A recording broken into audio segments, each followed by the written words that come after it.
আসাফুস সিয়ার কিতাবে আব্দুর রব দানাপুরি রাহমাতুল্লাহ লিখেছেন, আবু জেহেল চুপে চুপে সারা রাত বাইতুল্লাহ শরীফে দাঁড়ায় থাকতো রাসূলুল্লাহ নূরের জবান থেকে কোরআন শুনতে।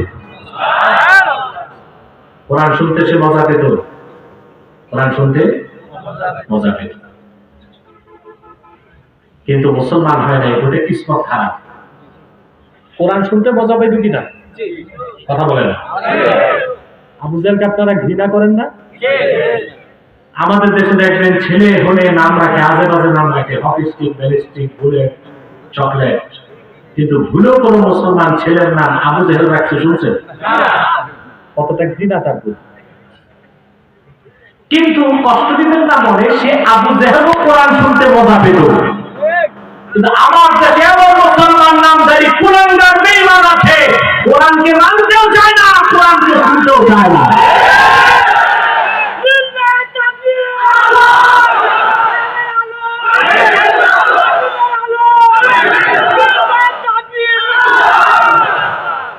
এরা কতটা কুলাঙ্গার হলে আল্লাহু আকবারের আওয়াজে রাজনীতি আর সাম্প্রদায়িকতার গন্ধ খুঁজতে চায়। আল্লাহু আকবারের স্লোগান কোন দলীয় স্লোগান নয়, এটা ইসলামের স্লোগান। যে স্টেজে আল্লাহর নামের বরত্ব ঘোষণা করা যায় না, ওই স্টেজে দেওয়া হারাম হালাল কিছু হতে পারে না। ঠিক কিনা বলেন? আল্লাহু আকবার স্লোগানে আবার কিসের সাম্প্রদায়িকতা, কিসের দলবাজি? যে রাজনীতি করতে গেলে আল্লাহর নামে স্লোগান দেওয়া যায় না, রাসূলুল্লাহর নামে স্লোগান দেওয়া যায় না, ইসলামের কথা বলা যায় না, ওই রাজনীতিতে পেশাব করে দেওয়া দরকার। সম্মানিত সুধী, আপনারা এত স্লোগান দিলে তো আমি ওয়াজ করতে পারবো না, ফাঁকে জোটে দিয়ে।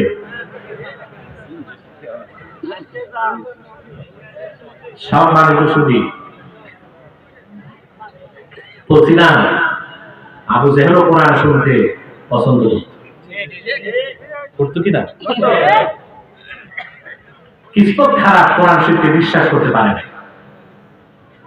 আমরা খুব সংক্ষেপে ফজিলত শুনলাম 2 আয়াত, এবার আমি ব্যাখ্যায় চলে যাচ্ছি। আল্লাহ তার হাবিবের শানে কি বললেন, যত শুনবো ঈমান তত বাড়বে।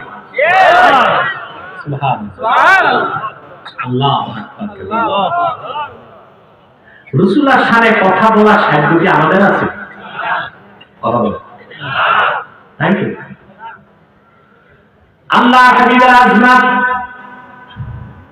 ওনার রাফাত, ওনার বরত্ব, ওনার সম্মান কত বেশি আল্লাহ কোরআনে বলেছেন, ওয়া রাফা'না লাকা যিকরাক। কি বলেছেন?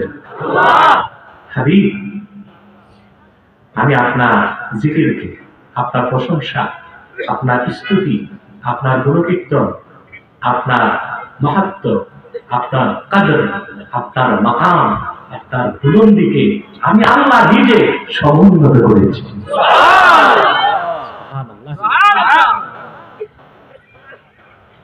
এই আয়াতের তাফসীর করার কোনো ক্ষমতা আমাদের নাই।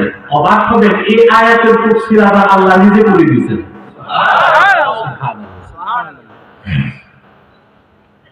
সুনান নাসাই, সুনান তিরমিজি, আবু দাউদে হাদিস আসছে এবং তাফসীরের সবগুলো কিতাবে এসেছে।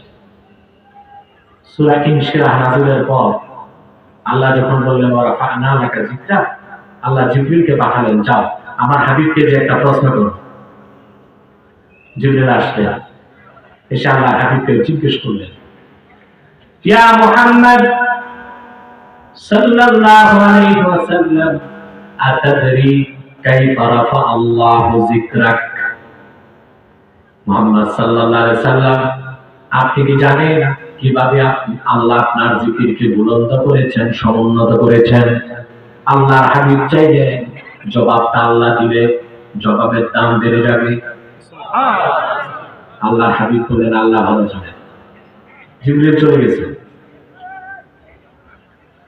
আল্লাহ পাক জবাব পাঠায় দিলেন, হাবিব ইযা যুকিরতু যুকিরতা মাই, কিন্তু লোকে ভুলোকে জলে স্থলে আকাশে লৌহ কলমে আকাশে আসবে, যখনই আমি আল্লাহর জিকির হয় সঙ্গে আপনি হাবিবের জিকির হয়ে যান।